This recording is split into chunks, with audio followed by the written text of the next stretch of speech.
সত্যি এরকম হয় নাকি? আমি তো কখনো দেখিনি। আমি এরকম ভিডিও বানাবো না। সরি, আমি এরকম ভিডিও বানাবো না।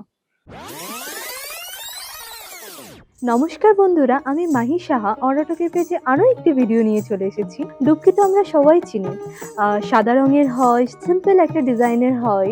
কিন্তু আমি আজ যে বিষয়টা নিয়ে বলবো সেটা শুধু একটা ইনস্ট্রুমেন্ট নয়, এটি নিজে একটা আইডেন্টিটি।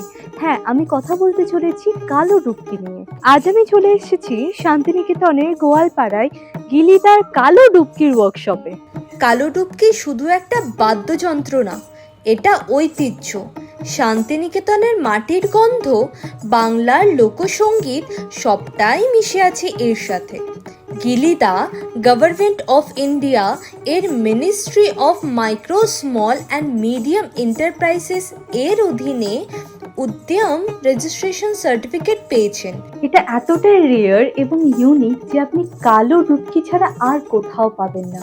ফলো করুন ওনাদের ফেসবুক, ইনস্টাগ্রাম, গুগল এবং ইউটিউব।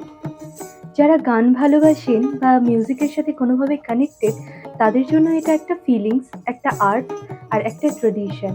এছাড়াও আপনার প্রিয় মানুষকে গিফট করতে পারেন কালো ডুবকি। অর্ডার করুন নিচে দেওয়া এই নাম্বারে। গান ভালোবাসুন, গানকে এগিয়ে নিয়ে যান এবং যুক্ত থাকুন কালো ডুবকির সাথে। ধন্যবাদ।